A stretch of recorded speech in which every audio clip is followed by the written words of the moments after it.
evening. This evening we've chanted the paritas, the auspicious chants. Today is the birthday of the Thai king, so we're celebrating that, sending our best wishes to him. It's also the observance day, so today we come together to chant, recite verses, recollections, reflections, and hear the Dhamma and discuss the Dhamma and meditate. So it also happens to be our night for Q&A session, so I believe there's some questions today, and we'll endeavour to answer them the best we can.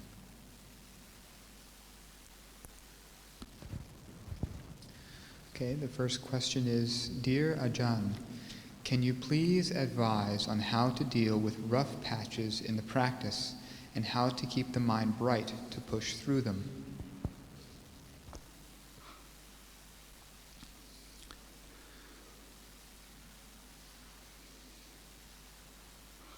Well, this is something that everybody will have to encounter.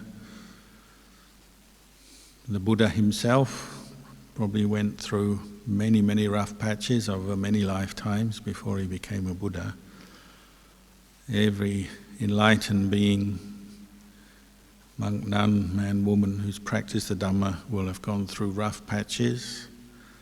So just that reflection you can draw strength from that, knowing that you're not alone.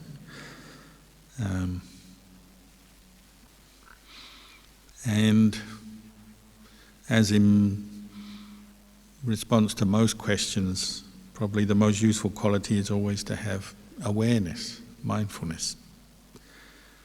So if your mind falls into a state of depression or we lose our enthusiasm, turning away from the Dhamma, we'll be mindful of that. Know what it feels like, know what's going on in your mind. Because once you establish mindfulness and awareness, then wisdom can function and you can reflect. So one reflection might be, well, all our mental states, wholesome and unwholesome, are impermanent. The mind is not always sure, is it? It changes. How we feel about ourselves, the practice, what's going on in our life and how we're reacting or responding to things changes. So if you fall into a mood of where you've lost your faith or your mind is becoming confused or caught up in unskillful thoughts, try to establish mindfulness and reflect on that. It's impermanent, it's not sure. Just as easily as we can fall into a state of apathy or depression or anger, we can come out of it as well. It's not sure. And that helps. The other quality that will really help is patience.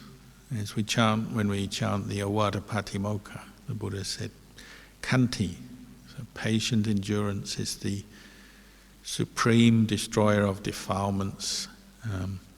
Destroyer means, the word in Thai we use is pao, which means burn up. So the more patience you have, the more quickly you can burn up the rubbish of the mind, all the negative thoughts and the difficulties, the unpleasant feelings and mental states can be burnt up just like rubbish if you have patience and endurance. So whether it's to do with physical hardships of, say, aging or sickness or feelings of tiredness, feelings of pain in the body associated with, say, just sitting meditation or working hard or walking for long hours. Or it's mental pain based on old memories, worries, anxiety, reactions to different situations that come up in our life. Be patient. And remind yourself to be patient, and it's being patient with a purpose. It's part of the practice, to be patient through some of our old karma as it comes up. And that will burn off stuff in that way. And any Dhamma teacher will encourage you to practice patience with the way you feel, the way things are going, your health, your mental health, your physical health. And then another good recollection when you're going through a tough patch is to recollect teachers. Associate with teachers and fellow Dhamma practitioners. So this evening we chanted Asewana Chabalanang.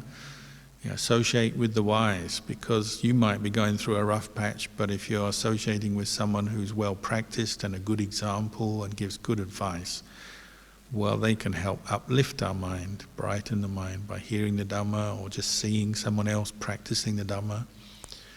So associating with wise teachers, good friends, people who will uplift us and lead us in the right direction is always helpful in the practice. And sometimes recollecting the story of the life of the Buddha or the life of a teacher and how they went through their hardships. And there's always somebody who's going through more hardships than us or has gone through more than us. And that helps put our own hardships and difficulties in perspective. So like sometimes when we're in the forest here, our forest can be cold and wet. Sometimes you get ill, catch a cold or have some other illness. Maybe your mind becomes a little bit down. So sometimes we think of our teachers like Ajahn Chah. If you read Ajahn Chah's biography or read his talks, you can see he went through many difficulties. He went through one period where he almost died from malaria because he was in the forest and he had no medical help, too far away from that, and in those days there wasn't much medical help anywhere anyway. Very poor, northeast Thailand in the jungle. So he's having to be patient through malaria, which can be quite a nasty illness, can even be lethal. So he got so weak during that illness that he actually thought he might die. And then, rather than just feeling sorry for himself, he thought of the local villagers. If he might die, they would have to come and find him and perform a funeral for him, maybe a cremation, and go to a lot of trouble. He didn't want to be that much of a burden on the local villagers. They weren't his relatives. He wasn't anywhere near his home village. So he got his monk's identity book out and a little box of matches put next to it, so that if he reached his last day and he knew he was about to die, he would burn his monk's identity booklet so no one would know who he was. The villagers wouldn't have to send him back to his home village to great trouble, and they wouldn't have to do anything much for him. That was how he thought. And also while he was lying there ill, a deer came by. Monks often don't see people, but they'll see forest animals and birds. And this deer came by, and Ajahn Chah was thinking, the deer, they're out here in the forest. They get sick, they get injured, they don't have doctors and medicines and hospitals, but they survive. I am a student of the Buddha, I'm practicing for Nibbana, I should surely have as much patience with the conditions as a deer does.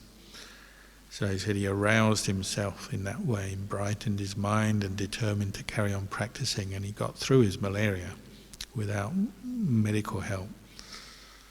That's just one example. You can reflect on teachers and how they've gone through difficulty to achieve the Dhamma, to gain peace and insight in their hearts. If they can do it, then so can we.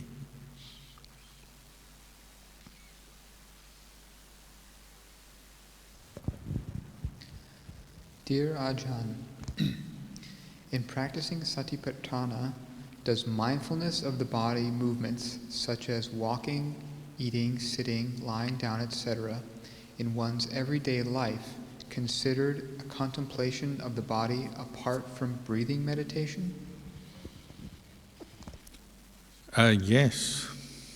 If you read the Satipatthana Sutta, the contemplation of the body begins with posture, and it's a very simple and direct way to establish mindfulness in the present moment. When you're sitting, you know you're sitting.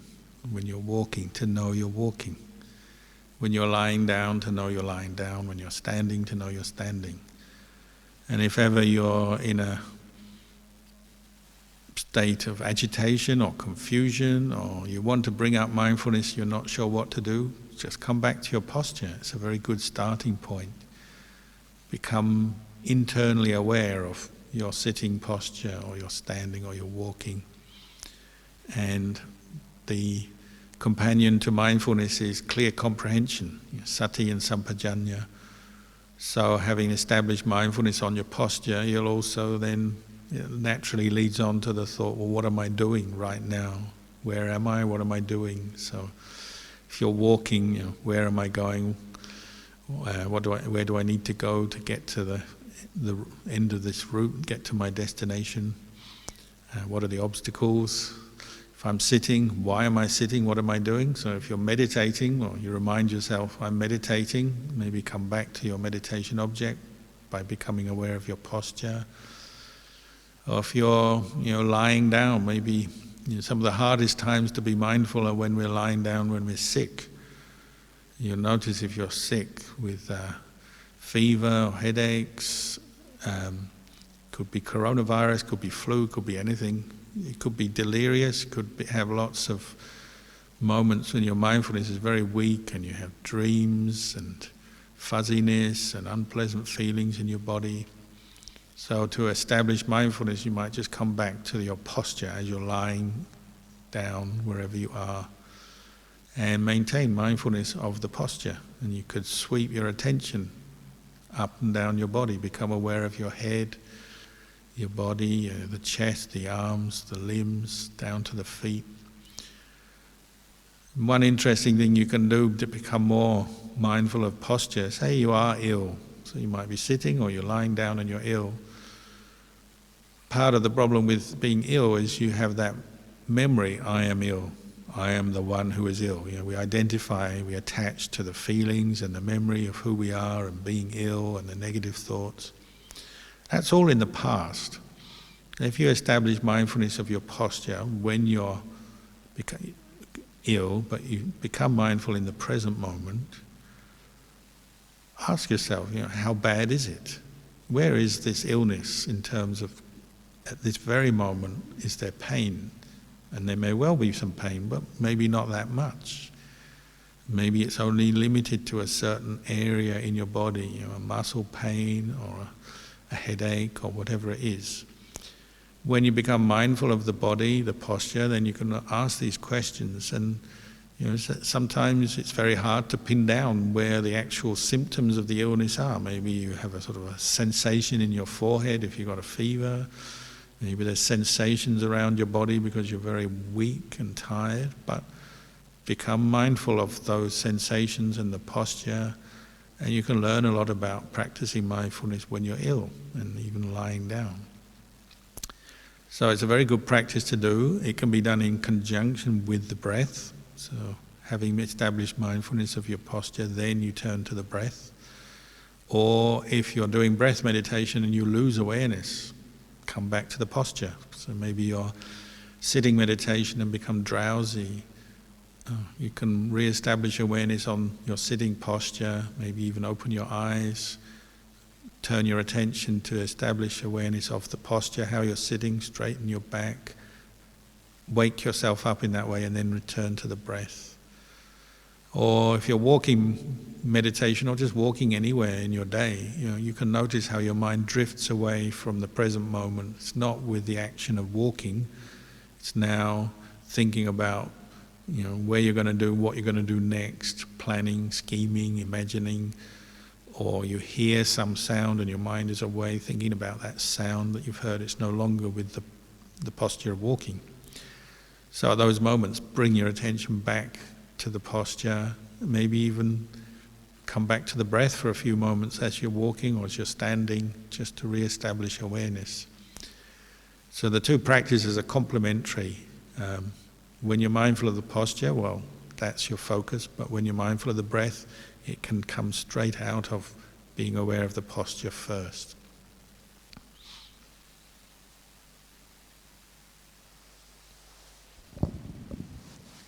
Dear Lung Paul, after you've talked about the 5 khandhas, I started contemplating the 5 khandhas with regards to anicca, dukkha, and anatta. However, I face a block when it comes to sankhara. Could you please explain what sankhara is? Well, in terms of the 5 khandhas, it means, we say, mental formations or volitional formations. So it's, it's where you make your karma. Your karma begins through intentional volitional thought. And it will tend to be in reaction to what's happening, your sense contact, how you feel, things that are coming up into the mind will prompt more volitional thought. So maybe you see something that interests you, or you see something pleasant. So with that, you get a pleasant feeling, and your mind is curious, wants to keep looking. So the mental formation may be one of attraction, and certain thought patterns and trains of thought start to form based on that interest in what you're seeing or the attraction. But then it can quickly move on from what you've seen to now what you're thinking, and that can stimulate memories of stuff you've seen before, and so on. It's endless. Mental formations, thought formations, they go on endlessly. But like you were saying, when you practice meditation, one thing that you can quickly become aware of is that thoughts arise and pass away. Trains of thought arise and pass away, and we string the thoughts together through memory and concepts and language in our mind, and images as well. But they move up, they arise, they pass away, and very quickly you start thinking of one thing, and it leads on to another thing, and then another thing, and then another thing, and your mind is changing according to the contents of the mind from moment to moment, and you can find you're very quickly in a whole different place from where you started. And meditators know this. You start meditating on the breath, and then 5 minutes later you realize you were planning what you're going to do next week, or remembering something with delight or aversion. So that's one of the sort of the despairs of the meditators. There's just this endless proliferation of mind, the different mental formations arising and passing away. Seems endless, but where you can find some peace is by establishing awareness in the middle of that. And observe. Another thought, it arises, it's there for a while, then it passes away. And then another thought, it arises, it's there for a while, passes away. Could be good, could be skillful, could be unskillful. But they have this characteristic. They arise and they cease. And you're training your mind to be aware of the arising and cessation of mental formations, their impermanent nature, their conditioned nature. And that grounds the mind, gives you a good attitude and some wisdom to deal with the endless flow of mental formations. Sometimes they talk about mental formations as like different makeup, like in the way, like in the old days, or even nowadays in live theatre, the actors tend to put makeup on. So depending on the part, they'll wear a wig or put different kinds of makeup on their face, or a false moustache, and then they wear a costume because that's the character they're playing. And some actors maybe even change character during the middle of a production, so they have many masks and many layers of makeup and different parts of their wardrobe and so on. So they're constantly changing between jobs, between roles. Our mind is like that. Mental formations are kind of changing the makeup of the mind from moment to moment. It's like you put a new mask on, so it can be prompted by some pleasant input, and so you have a pleasant mood for a while, having a pleasant train of thought. Then suddenly it all changes because of some more unpleasant stimulation. So we put on a new mask of aversion or negativity, or it could be doubt or worry. And so as you meditate and become more mindful, not only are you seeing the changes taking place in your mental formations, but you're also seeing it's just like layers and layers of masks and changing wardrobe, changing costume the whole time. So then you ask, well, where's the self in that? And as you establish mindfulness and investigate, you're sort of peeling off layers of self that actually are not anything much in themselves other than just another mental formation, another thought formation, train of thought, another idea, concept. And as you keep peeling them off, you can't find much in the middle of them.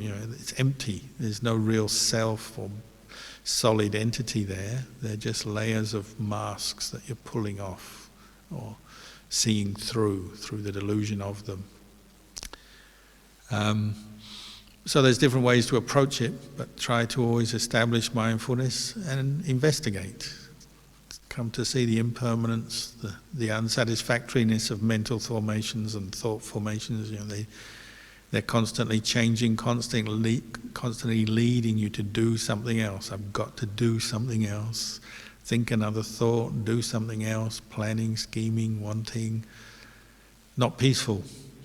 And it's very frustrating, especially when mindfulness is weak, dealing with mental formations, but we can also learn a lot from them. It's a worthwhile practice to investigate the Sankhara Khanda. Having said that, in the forest tradition, forest monks, often they use the word Sankhara just to refer to the person, and particularly to the body, because that's what we see and that's what we identify with first when you talk about a person. So when they say sankharas are impermanent, what they mean is a person is impermanent. Your body is an impermanent thing. It's changing, it's arisen due to causes and conditions. It's aging, it's changing. Feelings are changing, pleasure and pain. And because of aging, it's gradually moving towards death. Bodies are impermanent. So when they say to contemplate sankhara, often you're taking the whole lot, all the five khandhas together are still considered a formation. It's like a mixture of physical and mental formations. And the characteristic is impermanent, unsatisfactory, and without a self.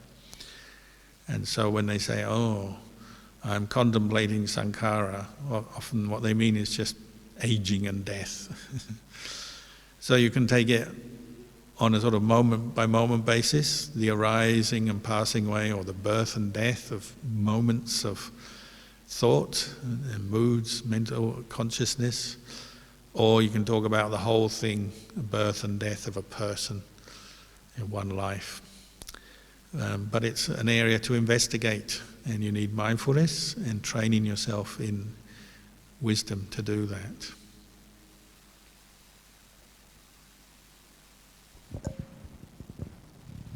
Dear Luang Pa, I see people who sometimes experience very severe psychotic symptoms. During these episodes, they can experience severe and fixed delusions and perceptual disturbances. Medical treatments which are available often dull their minds. My questions with regards to severe mental illness are: 1. Are there any references made in the suttas about these kind of mental states? And if so, what is the explanation to the courses of these conditions? 2. Is it still possible for people with these kind of disturbances to understand the Dhamma? And 3. Should people with this level of disturbed mental states be encouraged to meditate or even join the monastic life as a way out of their sufferings?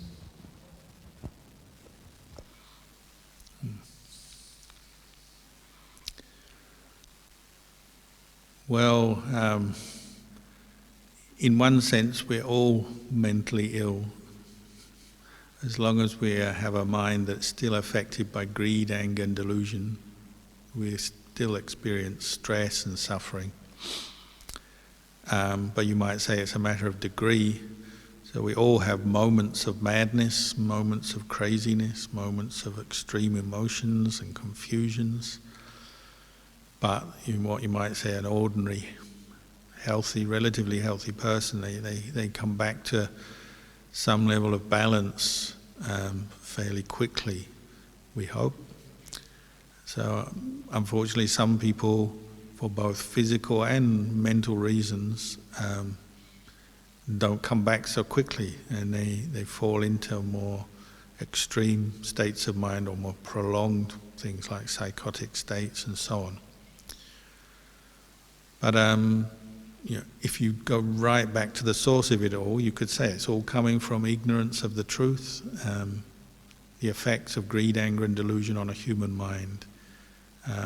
They affect it in so many ways, but it's like we're all ill until we've sorted this out. What the Buddha and all the enlightened disciples of the Buddha have shown is that it can be sorted out through the practice. But how long the whole process will take and what steps one needs to take will vary depending on one's karma, one's personality, one's physical and mental health. So Buddhism does have something to offer, I think, in helping to understand the mind better and the causes and the remedies of mental illness. But that doesn't mean to say we should neglect, what other areas of medicine particularly have to offer. And so, somebody with psychosis may well, in their first instance, should perhaps seek help from a medical health care professional, doctor or psychiatrist. And that often does mean being prescribed with certain pills and medications that, like you say, dull the mind. But sometimes you need to calm down a bit. It may be an extreme solution, but sometimes it might be the thing that's needed. It's always done with the idea that it's not forever, but unfortunately sometimes it does end up as a lifetime thing. But the idea is you're helping the person just to calm down using chemicals and drugs so that they can get a better perspective on their mental behavior and maybe how it's affecting their physical behavior as well. In the time of the Buddha, there were certainly people who experienced mental illness, psychotic states. In the suttas, not talked about so much other than in terms of greed, anger and delusion, but in the texts, the commentaries, some of the background information to the lives of people in the time of the Buddha, we have stories of people becoming, going through temporary psychosis and becoming very mentally disturbed. One that comes to mind is the lady Patachara, who in a very short space of time lost her parents, they were killed, her husband and her young children as well. So she lost it. She lost her family very quickly and she became completely distraught, traumatized, and started wandering around the countryside without clothes on, disheveled, begging for food in a completely, complete state of despair. And most people avoided her or shooed her away when they met her.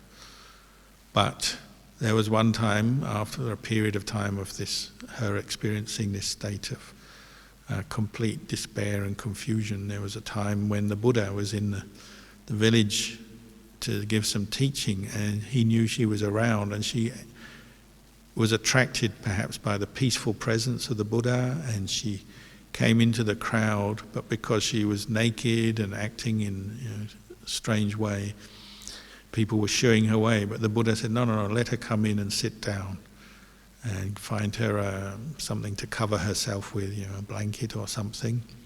So the Buddha showed her compassion, and that was enough for her just to calm down enough to start listening to him, and through teaching her, guiding her to reflect on her situation and what had happened, to see the impermanence of life and understand her situation better, she actually came back to normality. And later on she did become a nun, and she became an enlightened nun. That was a step-by-step process, but it happened. So that, you might say, is a success story. But we have to look at it depends on the individual, doesn't it? Some people can can benefit from meditation, but they have to be ready for it. Mindfulness is always a beneficial quality, but just sitting someone down, closing their eyes, telling them a meditation technique doesn't necessarily mean that they are ready to do it yet, and they might just sit down and think a lot of incoherent or confused thoughts, or their psychosis or whatever the problem is they have may get worse because they're just sitting there not really ready to do the meditation yet. So it's not a fix-all for people in that kind of situation. For some it can help. For others they may have to do more useful activities for a while, more meditative but actions, skillful action.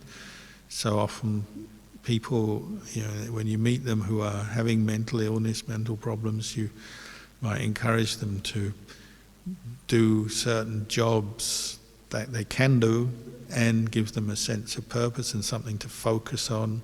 Maybe useful jobs like volunteering or helping out in somewhere in the family or in some place.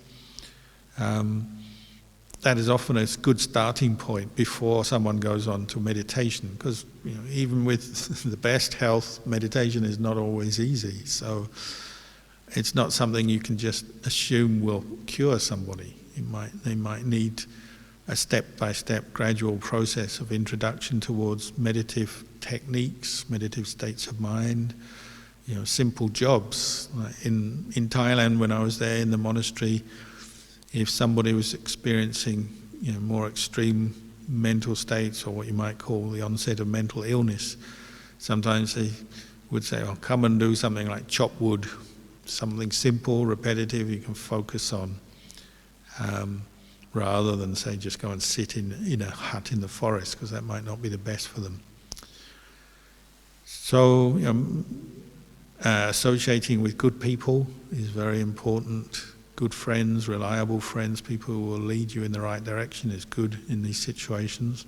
Sometimes that can mean coming to a monastery, associating with people in a monastery. Even if one isn't staying in a monastery, it may mean visiting and participating in activities to give a sense of joy, purpose, receiving some support from others. Also, one's family situation is important, and also I just want generally sort of encouraging people to try to live in a peaceful way, a harmless way, not to kill, steal, commit acts of sexual misconduct, not to be mindful of speech, and not to lie or abuse others, and not to take drink or drugs, and particularly that one. Anyone who has a tendency towards psychosis, drink and drugs tend to make it worse. So trying to establish some people in the practice of generosity, virtue, these are very useful, and in whatever way one can do that, as a friend, as a guide, as a family member, that's often a good starting point. And maybe when they're ready, maybe meditation can help. The Dhamma can certainly give people good advice, good understanding. So when the time is right, that can help. So partly it depends on the person, the extent of their illness, how. If it's just very brief, temporary, often they can get quite quickly back on track. If it's more prolonged, maybe it'll take more time. So it just depends on the person.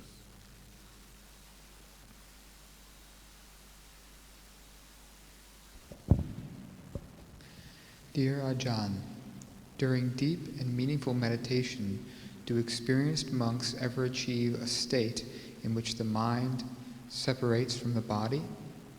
Through complete calmness, the body may give trust and respect to the mind, so we can have feelings and experiences of what some may say are out-of-body experiences?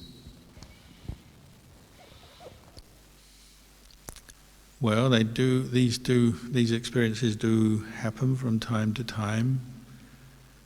There's a number of causes. If one has developed deep samadhi and is skilled in entering and leaving samadhi, maybe the fourth jhana, one can develop what we call abhinya, and that might include what you would call out-of-body experiences. That's somebody who's very skilled. We say a lot of barami. Then some people seem to have temporary out-of-body experiences that sometimes they didn't plan, just seems to happen. Can be in meditation, can be when people are falling asleep, seem to have an out-of-body experience. You also hear about it like people in hospitals going under anesthetic can have it. But these are more less controlled and less planned. They just seem to happen. The causes and conditions are such that they happen. And they're often something the person can't just repeat at will. It's not the same as someone who's very skilled in samadhi and has developed psychic powers.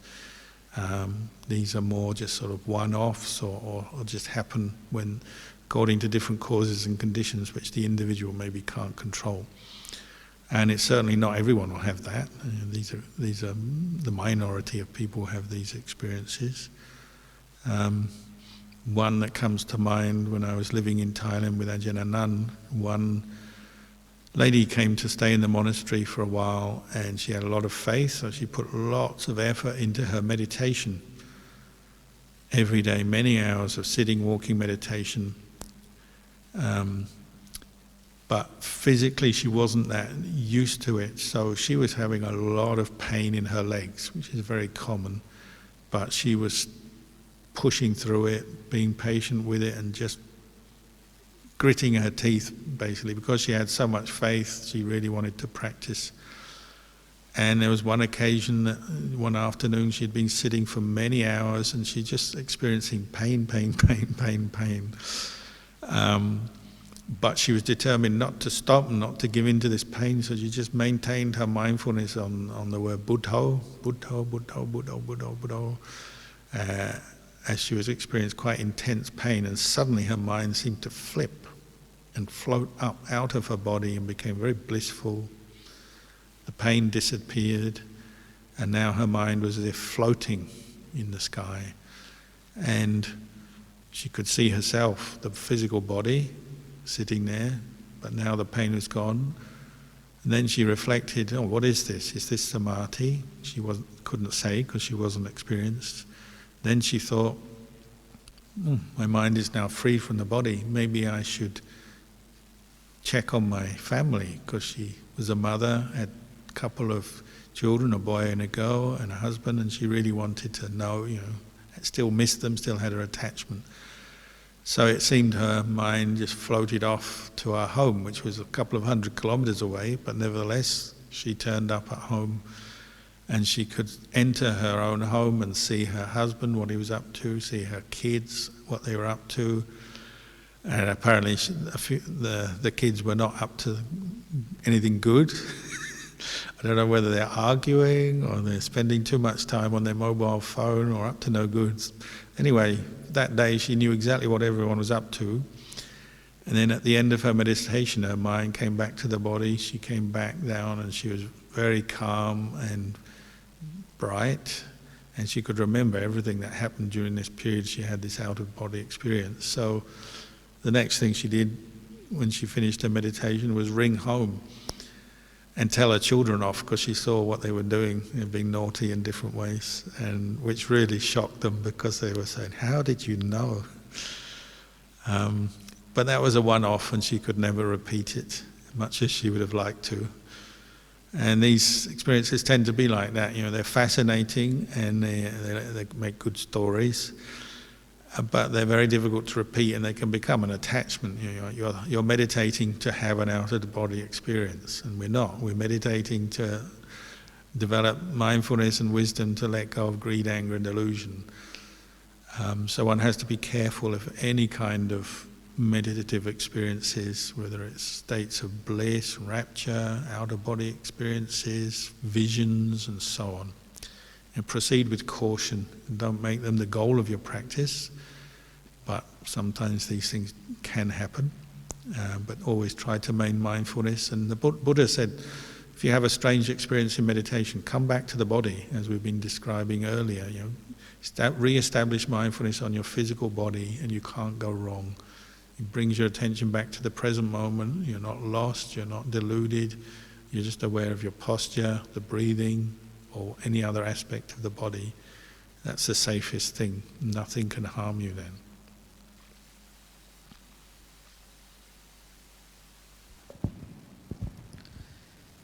This is the last question.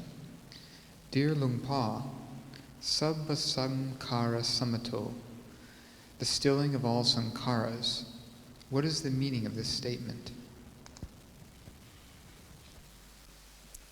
I think that refers really to Nibbana. Nibbana, the unconditioned, the uncreated, the unformed, the unborn. We say it's the highest happiness. And the highest happiness is, the mind goes still permanently, stops planning and thinking and wanting and not wanting. And so those sankharas we've been talking about, the mental formations, are no longer invested with a sense of self. So there's no more compulsive thinking, planning, wanting, desiring, attaching. The mind is still. So, they say the arahant can still think, so it's not like they no longer have a sankhara kanda and the sankharas have all disappeared. They can think, but it's no longer with a desire or attachment or a sense of self. So their thoughts are more or less just pure wisdom and compassion. If they have to teach someone or do something, well, they can think about it, but there's no attachment anymore. So the sankharas are still. There's no more sense of self. That's gone. The most subtlest conceit is gone. What we call asamimana is gone.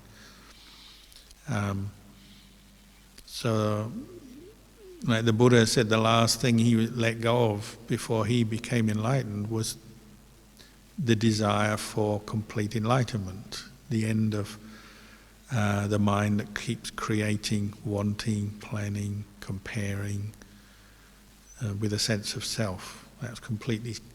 That was what's prompting, seeing that was what prompted him to keep practicing until that was completely quiet, completely gone. So even, what we call an anagami, a once returner, the third level of enlightenment before a Buddha, they still have a little bit of sankhara. They're not completely stilled yet, but an enlightened person is completely still. So it's complete happiness. As they say, you ask the arahant, what next? Nothing. Nothing more to do. They're completely happy, satisfied, content, because there's nothing more. The mind is not being agitated or prompted to do anything. It's completely peaceful. So, was it Sabba Sankara Samato? Yeah, Samato means like from samatha, tranquility. All sankharas, all formations are stilled. So there's no more birth, no more mental suffering, all gone. Physically, maybe the arahant still has to experience pain of body from sickness or aging while they're still alive, but mentally, no more pain, no more mental formations creating mental agitation or suffering. So, last question was that? So that's the last question, a good question to finish on tonight. So we'll wish you all more peaceful mental formations, more stillness of mind, more good health, physical health and mental health as well. And may the blessings of the Triple Gem guide and protect you.